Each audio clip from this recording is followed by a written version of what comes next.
Ant-Man की कहानियां। उनमें एंटीना होता है, एक लंबी सी खोपड़ी होती है। कीड़े जो इजिप्शियन ममीज के साथ दफन थे। स्कैरब पुनर्जीवन के लिए बहुत जरूरी थे। और इंसानों को निशाना बनाने वाले टिड्डों के झुंड। ये ऐसा है जैसे टिड्डे अपने आप में इसी के लिए तैयार किए गए थे। दुनिया भर की संस्कृतियों में कीड़ों की पूजा की जाती है और लोग उनसे डरते हैं और यहाँ तक कि उन्हें देवता माना जाता है। लेकिन क्या ये अजीब से जीव जो करोड़ों साल से पृथ्वी पर रह रहे हैं दूसरी दुनिया के लोगों से जुड़े हो सकते हैं? ये आइडिया कि कीड़े जैसे एलियन इस दुनिया में आ रहे हैं और इंसानों से बातें कर रहे हैं किसी वास्तविक चीज पर आधारित हो सकता है। दुनिया भर में लाखों लोग ये मानते हैं कि पुराने जमाने में दूसरी दुनिया के लोग हमसे मिलने आते रहे हैं। अगर ये सच था तो क्या हुआ होगा? क्या वाकई एंशिएंट एलियंस ने हमारे इतिहास को गढ़ने में मदद की थी? और अगर ऐसा है तो क्या एलियंस और इन कीड़ों के बीच कोई संबंध है?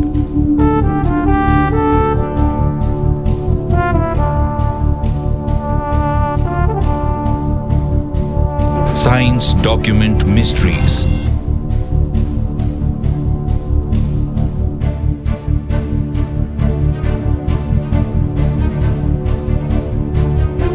Aliens and Insects. Nile delta, Egypt.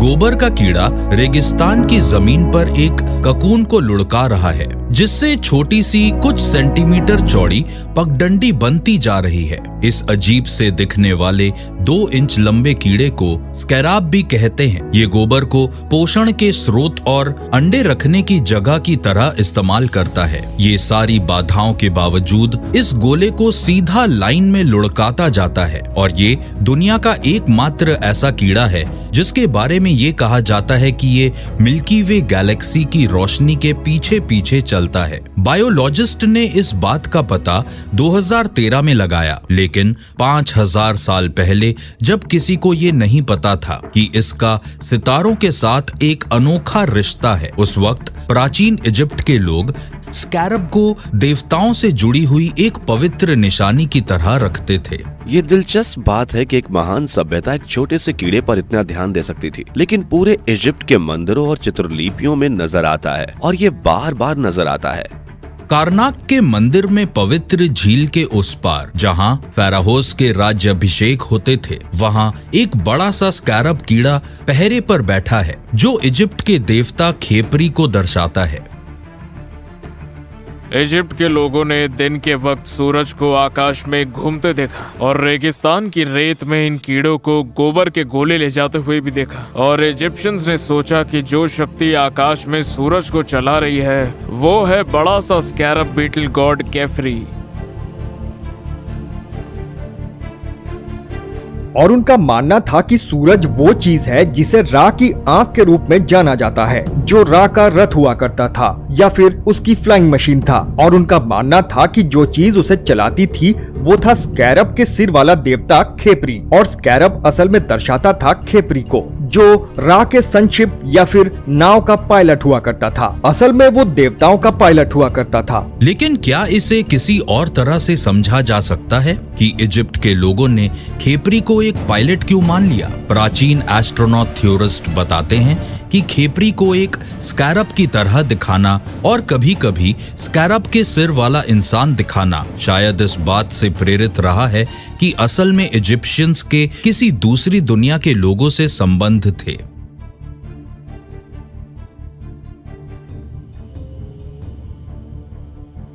कोई ये सोचता होगा कि वाकई ये लोग होते थे या नहीं, क्योंकि प्राचीन इजिप्शियंस अपने इतिहास को यूं अनगिनत दीवारों पर लिखने में बड़ा गर्व महसूस करते थे।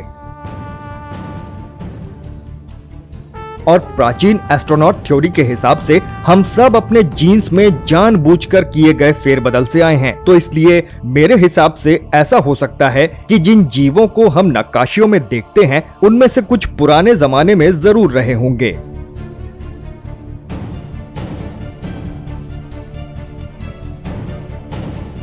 क्या ऐसा हो सकता है कि प्राचीन इजिप्ट के लोग का सामना ऐसे एलियंस से हुआ हो जो कीड़े जैसे नजर आते थे? प्राचीन एस्ट्रोनॉट थ्योरिस्ट कहते हैं कि हाँ, और आगे के सबूतों के लिए वो इस बात की तरफ इशारा करते हैं कि स्कैरब के लिए इजिप्ट के लोगों का जुनून इस हद तक बढ़ गया था कि वो उनके अंतिम संस्कार तक पहुंच गया। Valley of the Kings, Egypt, November 1922।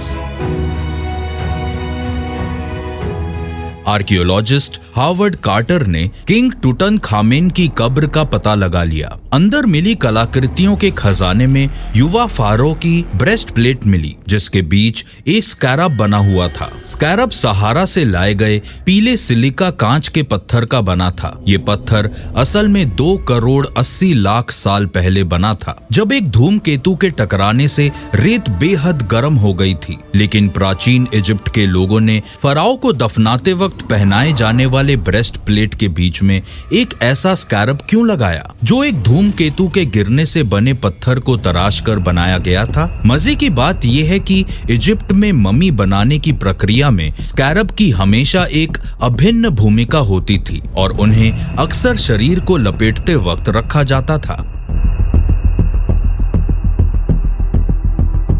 उन्हें लपेटते वक्त उन परतों के बीच इजिप्शियंस कई खूबसूरत चीजें रखा करते थे, जो न सिर्फ उसे बचाकर रखने का काम करती थी, बल्कि जादुई भी हुआ करती थी। एक हार्ड स्कैरब होता था जिसे शरीर पर रखा जाता था। हमें दूसरे स्कैरब्स भी मिलते हैं जो मरने वाले के कपड़ों में बुने गए होते हैं। पुनर्जीवन के लिए स्कैरब्स को बहुत ही जरूरी समझा जाता था, क्योंकि उसके लिए सूर्योदय के वक्त स्कैरब्स की शक्ति और उसका वहां होना जरूरी होता था।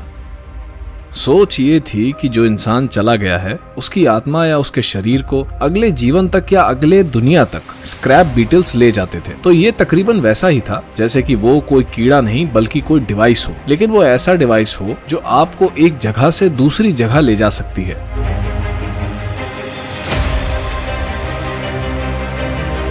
इजिप्शियंस को पुनर्जीवन का विचार मिला कहां से, और ये सोच कि हम दोबारा सितारों की दुनिया में पैदा हो सकते हैं, शायद ये विचार उन्हें खेपरी ने दिया है?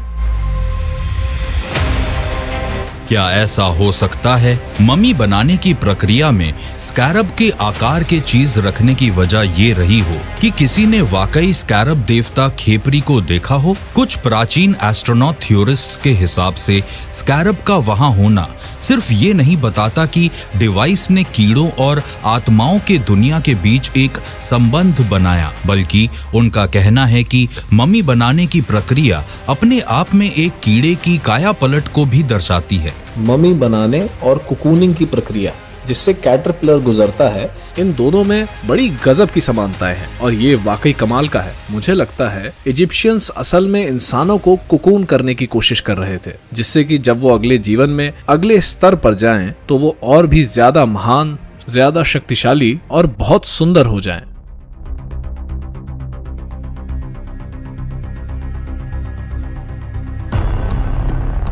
ये एक तरह से प्रकृति की नकल है जो हम एक प्यूपा या क्रिसलिस के साथ होते हुए देखते हैं, जिसमें कैटरपिलर अपने चारों तरफ एक कठोर बाहरी आवरण बना लेता है और कैटरपिलर के शरीर का मटेरियल एक चिपचिपे पदार्थ में बदल जाता है और उसके बाद वो दोबारा इकट्ठा होकर आखिर में एक तितली बनकर निकलता है।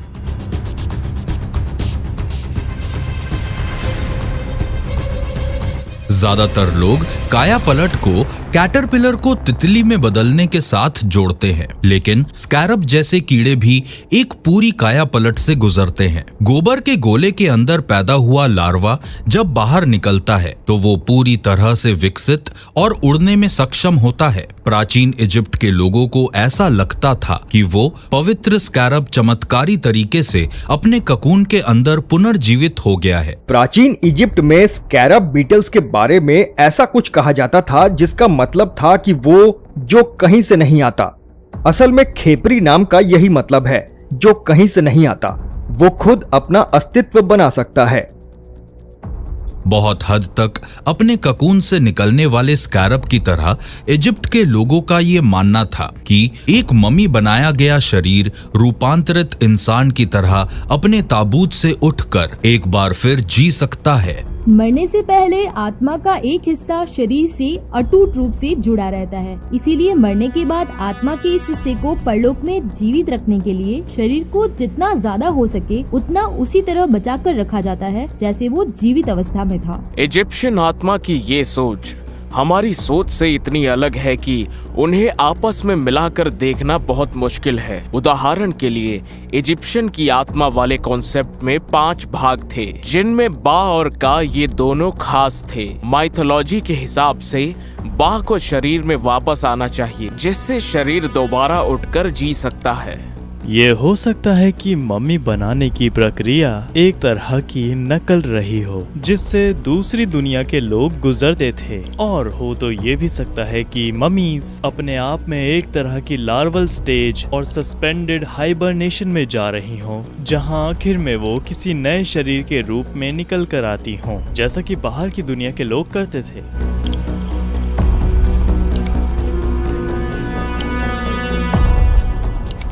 जहां स्कैरब इजिप्ट के प्रतीकों में सबसे आगे था, वहीं एक और कीड़ा इस तरह की दुनिया में आम हो गया था, वो बप्रेस्टेड बीटल, जिसका इजिप्ट के सबसे बड़े देवता ओसिरिस से सीधा संबंध था।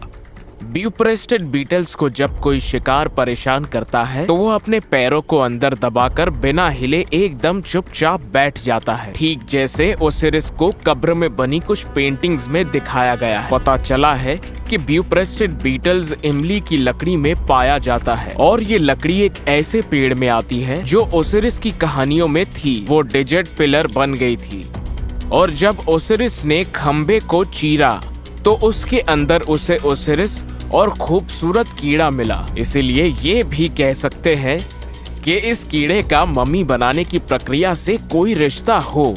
लेकिन क्या प्राचीन इजिप्ट का एक कीड़े की पूजा करना ये बताता है कि दूसरी दुनिया के कीड़े जैसे दिखने वाले लोगों से सामना हुआ था? क्या वो गलत समझी गई तकनीक की नकल कर सकते हैं, या इसे किसी और तरह से समझाया जा सकता है?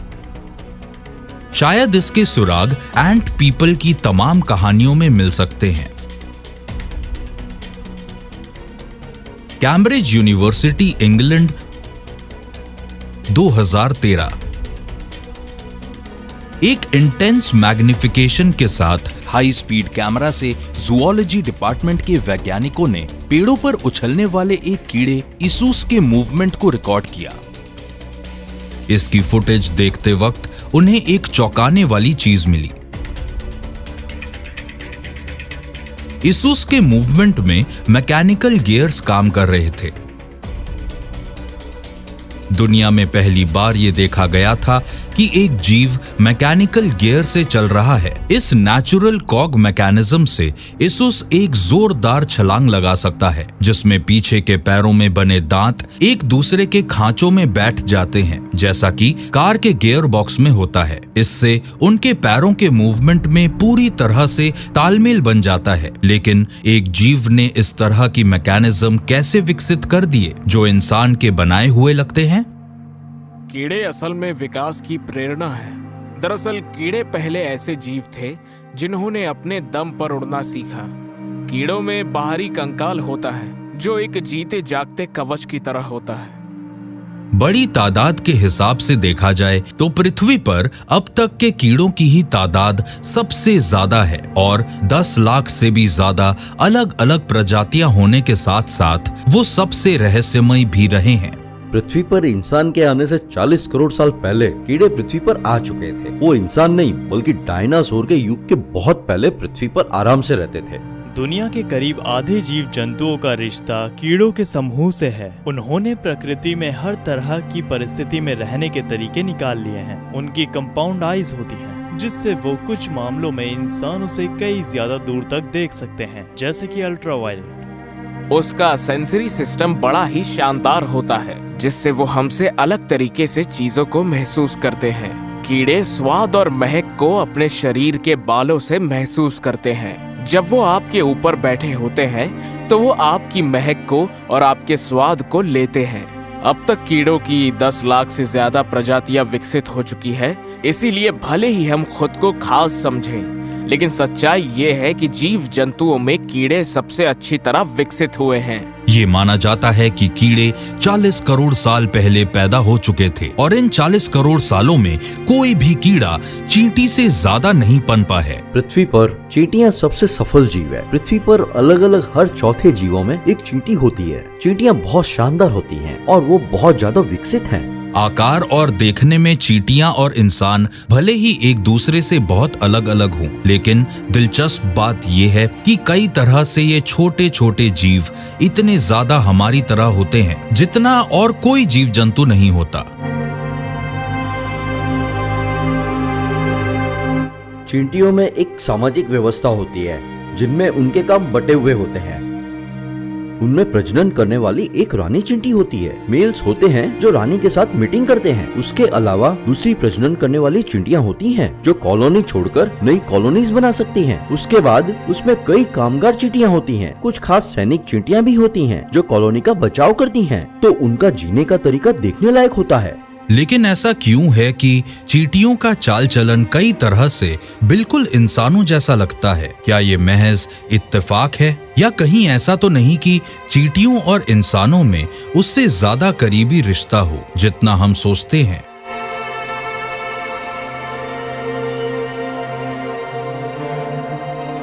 Ancient Greece.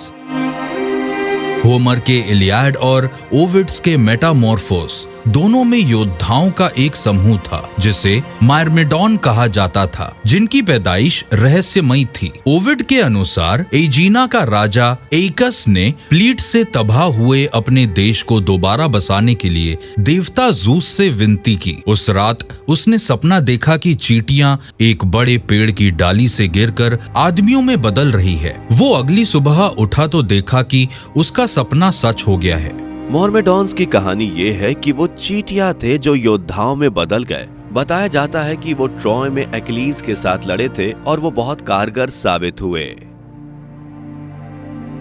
एंट पीपल के बारे में जो भी बताया जाता है उससे लगता है कि उनका चाल चलन अपने आप में एकदम चींटियों जैसा था। वो वफादार थे, सब के सब एक होकर चलते थे और उनकी एक झुंड में रहने की मानसिकता थी।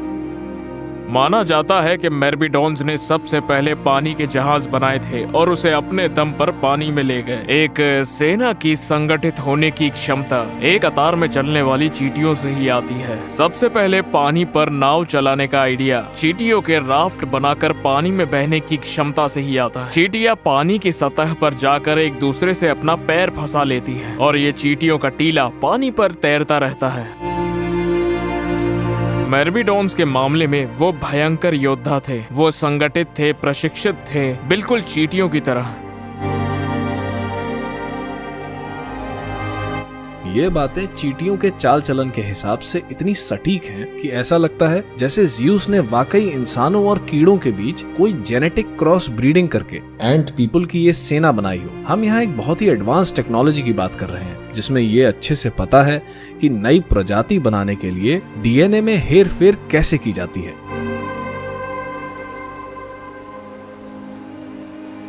क्या ऐसा हो सकता है कि प्राचीन ग्रीक कहानियों में बताए गए मायरमेडॉन्स वाकई चींटी और इंसान के कोई हाइब्रिड थे जिसे एलियंस ने बनाया था?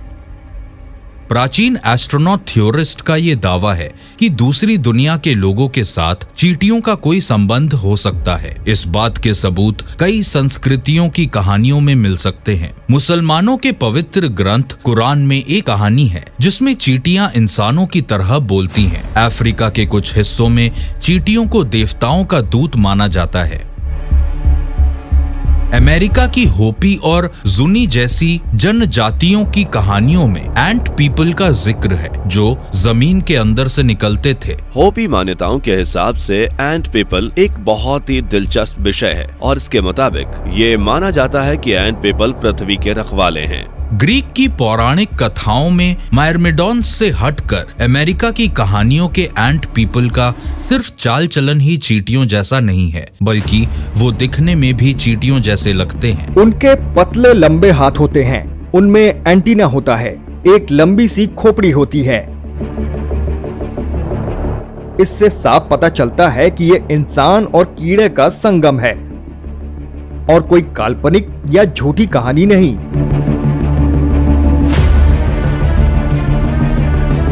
अगर कोई कीड़े जैसे एलियंस के सवाल पर छानबीन करता है तो मैं कहता हूं कि क्यों ना करें, क्योंकि अगर जीवन पूरे ब्रह्मांड में फैला है तो जीवन हर रंग, रूप और आकार में आता होगा और शायद कीड़ों जैसे एलियंस भी होते होंगे।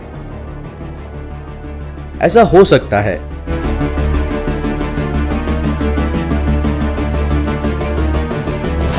लेकिन मुझे लगता है कि हमारे पूर्वजों ने किसी को देखा होगा जिससे उन्हें लगा होगा कि वो चींटियों जैसा दिखता है, उसे चींटी के अलावा और कुछ नहीं कहा जा सकता। वहीं से आइडिया आया होगा। अगर हम चींटी के चेहरे को देखें और उसके सर को देखें तो हमें बड़ी बड़ी आंखें दिखाई देती हैं जो चेहरे पर चौड़ाई में फैली हैं और उसका एक बड़ा सा सर है। तो ये उन लोगों का उदाहरण हो सकता है जिन्हें हम आज ग्रेस कहते हैं और फिर उन्हें ऐसी चीज से जोड़ देते हैं जो उनके लिए जानी पहचानी हो।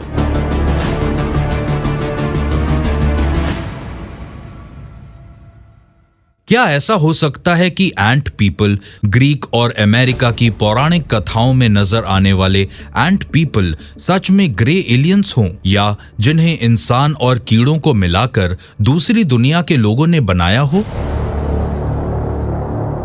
शायद इसका जवाब उन लोगों की कहानियों में मिल सकता है जो ये दावा करते हैं कि एलियन ने उनका अपहरण किया था।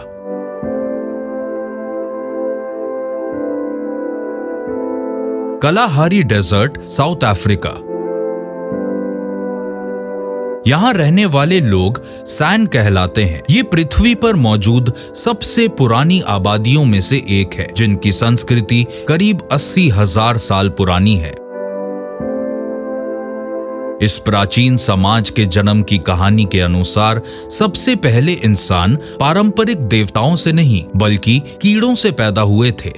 सान लोगों के अनुसार इंसान पैदा हुए थे एक कीड़े से जिसका नाम था प्रेइंग मैंटिस। एक बार एक मधुमक्खी से एक प्रेइंग मैंटिस ने एक उफनती हुई नदी पार करने के लिए कहा और मधुमक्खी ने वैसा ही किया। उसने प्रेइंग मैंटिस को नदी के पार ले जाकर एक पत्ते पर छोड़ दिया, लेकिन वहाँ से जाने से पहले थकी हुई मधुमक्खी ने प्रेइंग मैंटिस के अंदर एक अंडा छोड़ दिया और उसी अंडे से इंसान पैदा हुए।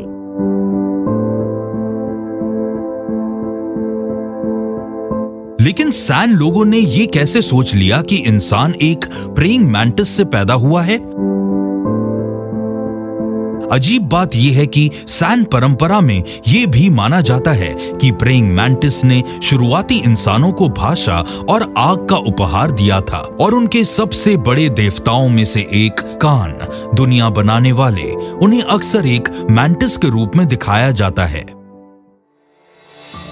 साउथ अफ्रीका के सैन पीपल के पास एक आकर्षक धर्म ग्रंथ था। उनके देवता को केगन कहा जाता था और केगन एक चालाक देवता थे। वो अपना रूप बदल सकते थे और कई अलग अलग रूप धारण कर सकते थे, लेकिन उन्हें प्रेइंग मैंटिस के रूप में दिखाई देने का बहुत शौक था। कागन ने पृथ्वी पर बहुत संघर्ष किया। उस वक्त कई युद्ध लड़े गए और आखिर में उन्हें पृथ्वी छोड़कर जाना पड़ा क्योंकि उन्हें आकाश में जाना था।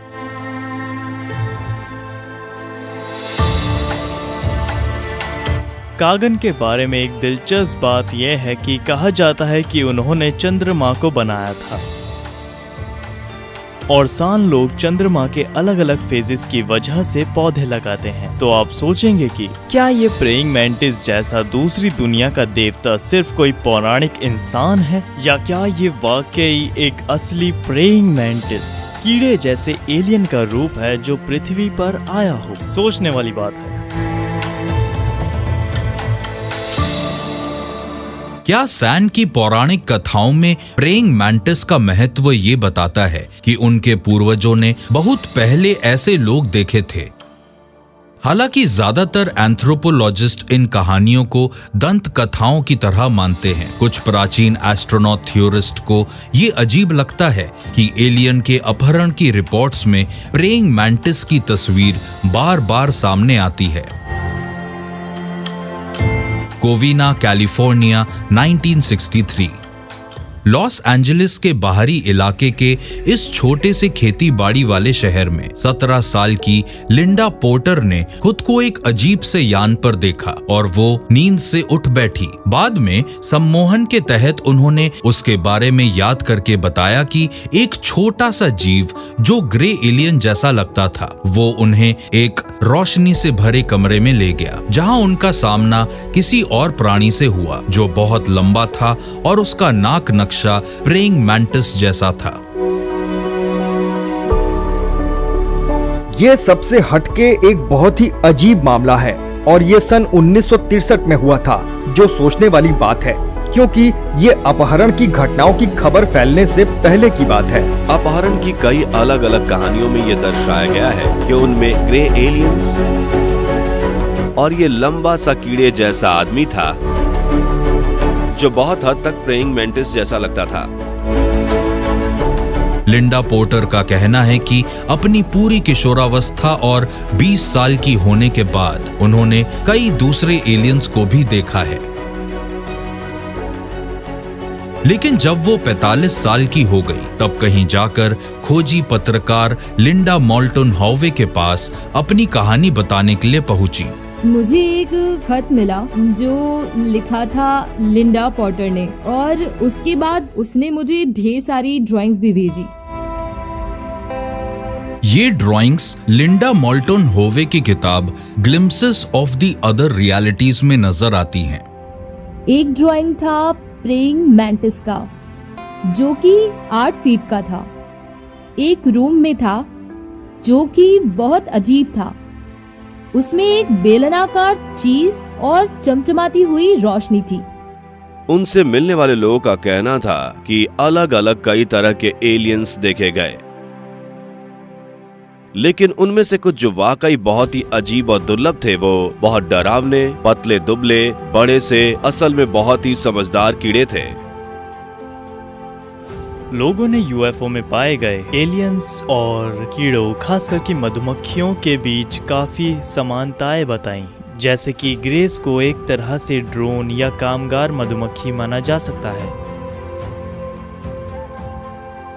और तथाकथित प्रेइंग मैंटिस जैसे दिखने वाले को रानी मधुमक्खी की तरह देखा जा सकता है, जो दूसरों से बड़े और ज्यादातर समझदार होते हैं और इंसानों से लंबे होते हैं, 8 या 9 फुट के। और ग्रे एलियंस उस इंसान को संभाल सकते हैं जिसका अपहरण किया जा रहा हो, लेकिन बैकग्राउंड में खड़ा ये प्रेइंग मैंटिस जैसा कोई है जिसे देखकर लगता है कि जो भी करता है यही करता है।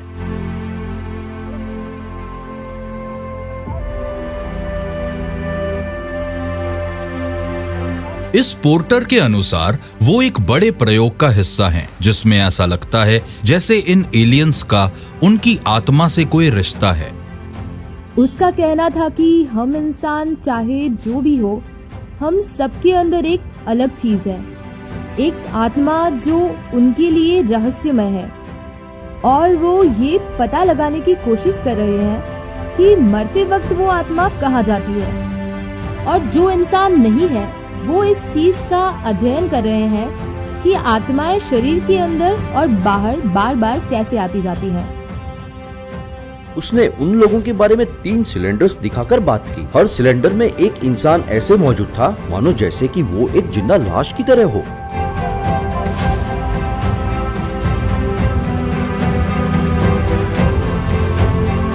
एलियन के अपहरण का शिकार बताए जाने वाले कई लोगों ने बताया कि उन्होंने ये ककून जैसे कंटेनर्स देखे हैं, लेकिन अगर उनका कहना सही है तो क्या इस तकनीक के पीछे कोई और स्पष्टीकरण हो सकता है? क्या ये हो सकता है जैसा कि प्राचीन एस्ट्रोनॉट थ्योरिस्ट ने बताया कि एलियन डीएनए पर प्रयोग कर रहे हैं? 2-3 दशकों में लिंडा पॉटर का इन नॉन ह्यूमन से जो भी मिलना जुलना हुआ, उसमें से उसने बताया जिसमें पहला भयानक प्रेइंग मैंटिस था, और ये भी बताया कि ये जीव किसी दूसरी दुनिया के जीव हैं जो यहाँ के जीवन के विकास में बहुत ज्यादा दिलचस्पी ले रहे हैं और जो पहले से विकसित हो रहे प्रेइंग मैंटिस के डीएनए में हेरफेर कर चुके हैं। और वो अलग अलग मॉडल्स की पूरी श्रृंखला तैयार कर चुके हैं। एलियंस के अपहरण का शिकार बताए जाने वाले लोगों ने मैंटिस जैसे लोगों को लेकर जो तमाम कहानियां बताई हैं और उसके साथ प्रेइंग मैंटिस देवता की प्राचीन सैन लोगों की कहानी क्या इस बात का सबूत हो सकती है कि दूसरी दुनिया के कीड़े जैसे दिखने वाले लोग मौजूद हैं? और अगर ऐसा है तो क्या वो हमें अपने जैसा बनाने के लिए इंसानों के डीएनए पर प्रयोग कर सकते हैं? प्राचीन एस्ट्रोनॉट थ्योरिस्ट का कहना है कि कीड़ों और एलियंस के बीच संबंधों का खुलासा करने वाले सुराग पवित्र बाइबल में मिल सकते हैं।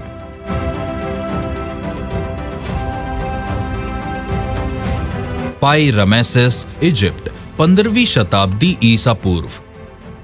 ज्यादातर आर्कियोलॉजिस्ट का मानना है कि बाइबल की बुक ऑफ एक्सोडस में इस प्राचीन शहर को 10 दैवीय प्रकोपों की जगह बताया गया है। शास्त्र के अनुसार देवता इन प्रकोपों को इजिप्ट में तब लाए जब फराओ ने इजरायलियों को गुलामी से मुक्त करने के लिए मना कर दिया था। इनमें से 3 प्रकोपों में कीड़े शामिल थे। तीसरा प्रकोप था जीनैट्स, जो जमीन से निकले और आदमी और जानवर दोनों को बीमार किया। चौथा प्रकोप था फ्लाइज, जिन्होंने इजरायलियों को छोड़कर सिर्फ इजिप्शियंस पर हमला किया। और 8वां प्रकोप था टिड्डों का हमला। टिड्डे एक पौधे खाने वाले कीड़े होते हैं जिनके जीव विज्ञान और व्यवहार में असाधारण बदलाव आ जाते हैं। वो एक ही दिशा में जाना शुरू करते हैं। वो पौधों पे जाकर बैठते हैं और उन्हें खाते हैं, और ऐसे करते करते टिड्डे इलाके के सारे पेड़ पौधे साफ कर देते हैं। ये टिड्डे लोगों की लगाई हुई सारी फसलों को खराब कर देते हैं। गौर करने वाली बात यह है कि हर 10 लाख टिड्डे 1 टन खाना खा सकते हैं। लेकिन टिड्डों की इससे भी ज्यादा असाधारण कहानी बाइबल की new testament book of revelation में मिल सकती है। जमीन में एक गहरे गड्ढे से निकले इन टिड्डों की बिच्छू जैसी पूंछ और बचाव के लिए इनके पास आयरन ब्रेस्ट प्लेट्स है। और ये बुक ऑफ एक्सोडस के टिड्डों की तरह नहीं होते। ये फसलों पर धावा नहीं बोलते। ये टिड्डे असल में फसलें नहीं खाते थे, ये खेतों का सफाया नहीं करते थे। ये सिर्फ लोगों पर हमला करके उन्हें काटते थे, खाते थे और बर्बाद करते थे। ये ऐसा है जैसे टिड्डे अपने आप में इसी के लिए तैयार किए गए हों। जो टिड्डे धुएं से निकलते थे वो अपने बिच्छू जैसे डंक से लोगों को मार सकते थे। और आज ऐसा कहा जाता है कि टिड्डे इंसानों को नुकसान नहीं पहुंचा सकते। तो इन टिड्डों की पैदाइश में ही कोई खास बात थी। ये टिड्डे सिर्फ उन्हीं इंसानों को तलाशते थे जिनके माथे पर देवताओं की मोहर नहीं होती थी। और ये बात हैरान करती है कि क्या ये टिड्डे वाकई दूसरी दुनिया की कोई उन्नत तकनीक थे जिन्हें कुछ खास इंसानों की तलाश में यहाँ भेजा गया था। क्या ये हो सकता है कि बुक ऑफ रिविलेशन में बताए गए टिड्डे पौधों को खाने वाले वो टिड्डे नहीं थे जो आज हमारे यहाँ हैं, बल्कि वो दूसरी दुनिया के लोगों का चलाया गया कोई उन्नत हथियार थे। अब अगर एक दूसरी दुनिया का आदमी युद्ध लड़ रहा था तो वो जो हथियार इस्तेमाल कर सकते हैं वो मैकेनिकल डिवाइसेस होंगी, जो असल में कोई छोटी सी नैनो टेक्नोलॉजी थी जो कुछ खास टारगेट्स पर चुन चुन कर हमला करती थी। और असल में आज इसी तरह के हथियार इस्तेमाल किए जाते हैं। डार्पा हेडक्वार्टर्स अर्लिंगटन वर्जियाना ये मिलिट्री की विजनरी टॉय शॉप है जहां आने वाले वक्त के हथियारों का खाका तैयार किया जाता है। स्टेल्थ टेक्नोलॉजी और जीपीएस के बारे में यही सोचा गया था। सूत्रों के अनुसार अब हथियारों की नई दौड़ चल रही है जिसका ध्यान सबसे बड़े नहीं बल्कि सबसे छोटे हथियारों पर केंद्रित है।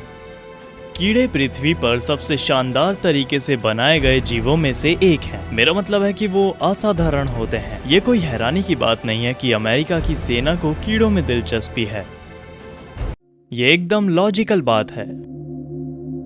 एक छोटे कीड़े या रेंगने वाले कीड़े को युद्ध क्षेत्र में या किसी जगह पर खुफिया जानकारी इकट्ठा करने के लिए क्यों ना भेजा जाए। आज बिल्कुल यही दिखाई दे रहा है। डार्पा में वैज्ञानिक इलेक्ट्रॉनिकली मॉडिफाई किए गए कीड़ों के साथ प्रयोग करते आ रहे हैं, जिससे वो अपनी उड़ान में फेरबदल कर सकें। इन कीड़ों के नीचे ऑप्टिक लोब्स में पतले तारों को डालकर वो दिमाग के उस हिस्से को नियंत्रित कर सकते हैं जिससे कीड़े उड़ना शुरू और बंद करते हैं। पंखों की मांसपेशियों में लगी तारों की एक और जोड़ी से वो रिमोट कंट्रोल के जरिए कीड़ों को दाएं या बाएं घुमा सकते हैं और नैनो टेक्नोलॉजी के साथ काम करने वाले वैज्ञानिक न सिर्फ कीड़ों को नियंत्रित करने के तरीके ही ढूंढ रहे हैं बल्कि वो उन्हें दोबारा बनाना भी चाहते हैं। फिजिकल साइंसेज इनकॉर्पोरेटेड में थॉमस वैनिक आजकल कीड़ों के आधार पर उड़ने वाले रोबोट बना रहे हैं। इंस्टेंट आई एक पाइप प्लेट के साइज का बहुत छोटा सा हवाई रोबोट है। ये दूसरे रोबोट की तुलना में साधारण है, लेकिन फिर भी ये कमाल की चीजें कर सकता है। आप किसी भी चीज के बारे में सोचें, कोई ना कोई उस पर अध्ययन कर रहा होगा। हॉर्नेट्स, ड्रैगन फ्लाइज, मच्छर, इन सब के बारे में कहा जाता है कि ये अगली पीढ़ी बायोमिमेटिक हथियारों के संभावित मॉडल्स हैं। ऐसे रोबोट्स जिन्हें एक दिन असली कीड़ों से पहचानना नामुमकिन हो सकता है। इस वक्त हमारे पास जो तकनीक उपलब्ध है उससे शायद हम कीड़ों से प्रेरित छोटा रोबोट एक ह्यूमिड बर्ड के साइज का बना सकते हैं, क्योंकि इसे उड़ाने के लिए एनर्जी स्टोरेज करना चाहिए और हमारे पास ऐसी कोई बैटरी नहीं है जिसमें उतनी एनर्जी हो। लेकिन हम जल्दी इसका कोई ना कोई उपाय जरूर निकालेंगे। मैं यकीन से कह सकता हूँ कि जल्दी ही हमारे पास मधुमक्खी के बराबर एक रोबोट होगा। और अगर ये किसी आतंकवादी के घर की दीवार पर जाकर बैठ जाए तो शायद उसे पता ही नहीं चलेगा। और अब हम इतनी छोटी सी जगह में बहुत कुछ फिट कर सकते हैं। इसका वजन कम रखकर हम इसमें पंख लगा सकते हैं और आम आदमी सिर्फ इसे एक मक्खी की तरह समझेगा।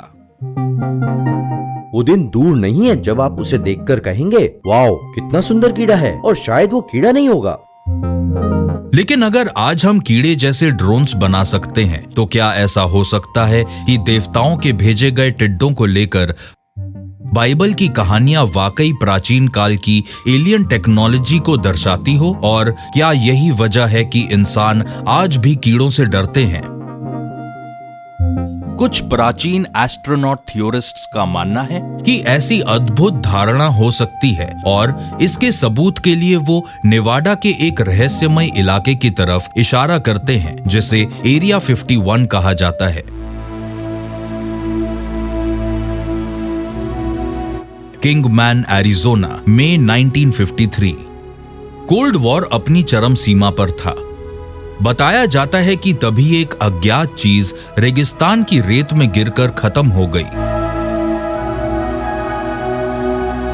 और जो बचा उसे अमेरिका की सबसे गुप्त फैसिलिटी एरिया 51 में भेज दिया गया। और 45 साल बाद 1998 में बिल यूहाउस नाम के एक रिटायर्ड मिलिट्री इंजीनियर ने आगे आकर चौंका देने वाली बात बताई। मिलिट्री को सिर्फ दूसरी दुनिया की तकनीक नहीं मिली थी, उन्हें एक जीता जागता एलियन मिला था। हुहाउस का कहना था कि वो एक गुप्त प्रयोगशाला में काम करते थे जिसके बारे में माना जाता है कि वो नेवाडा में एरिया 51 के पपूस माउंटेन्स में है। और 1953 के बाद से अमेरिकन गवर्नमेंट के पास एक कीड़े जैसा एलियन था जो उनके साथ काम कर रहा था जिसका नाम था जेरॉड। माना जाता है कि जेरॉड ने उन अद्भुत पावर सिस्टम्स और भविष्य की तकनीक को समझने और डुप्लीकेट करने में मिलिट्री की मदद की थी, और ये सब कुछ साथ में लाकर किंगमैन यान के लिए जोड़ा और बनाया गया था।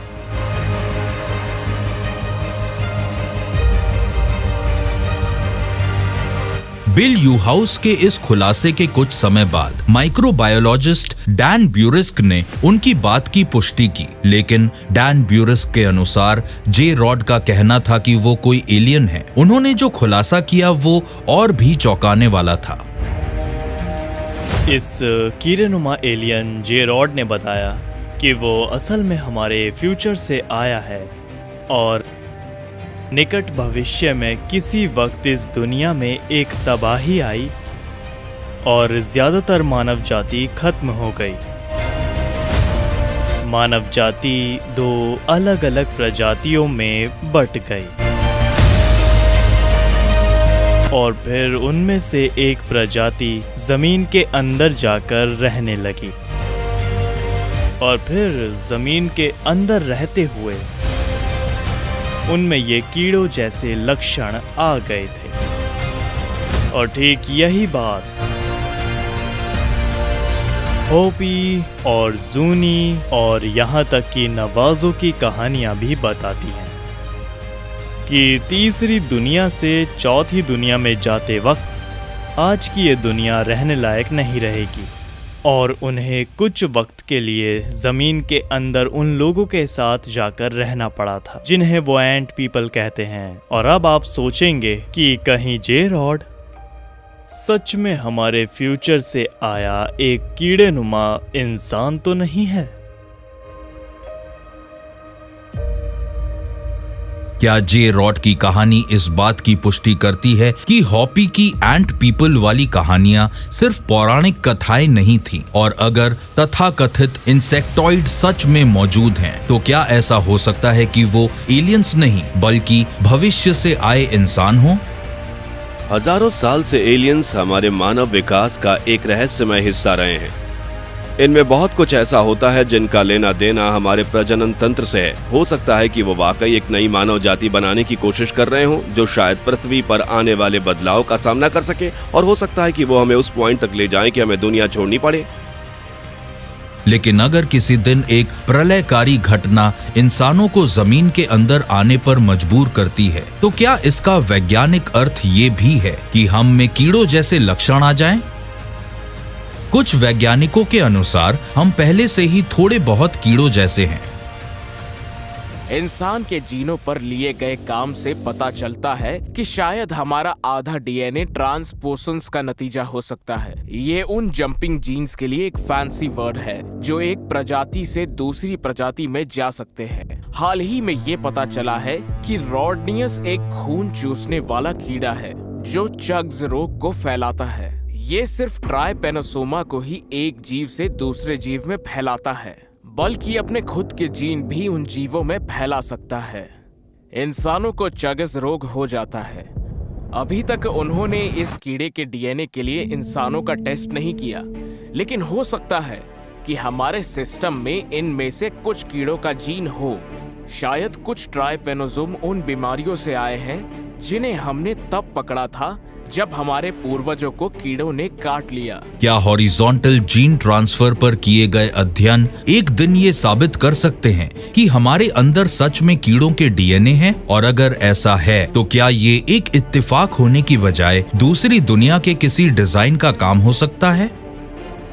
क्या ऐसा हो सकता है कि आकाश गंगा जैसी कोई बड़ी चीज या यूनिवर्सल इंटेलिजेंस विकास का रास्ता दिखा रहे हों? क्या ऐसा हो सकता है कि कुछ खास परिस्थितियों में कीड़े सब पर हावी होने वाली प्रजाति बन जाएं, जो आखिर में संवेदनशील हो जाते हैं और होमिनॉइड के लक्षण को विकसित कर लेते हैं? ऐसी रिपोर्ट्स लगातार आती रहती हैं कि कुछ लोग इस तरह के लोगों को देखते हैं और वो उनसे समझदारी के साथ दूसरों की भलाई के लिए बातें करते हैं। जीवन के इन रूपों को एक साथ मिलाने का पूरा आइडिया शानदार है। दोनों को मिलाकर एक नई प्रजाति बनाना। पूरे इतिहास में लोगों ने कीड़ों का सम्मान किया है और उनकी पूजा भी की है, उनके लिए मंदिर बनवाए हैं। ये हो सकता है कि दूसरे ग्रहों पर कीड़ों जैसे लोग हों जिनकी इंटेलिजेंस हमारी इंटेलिजेंस से बहुत बहुत ज्यादा हो। यह हो सकता है।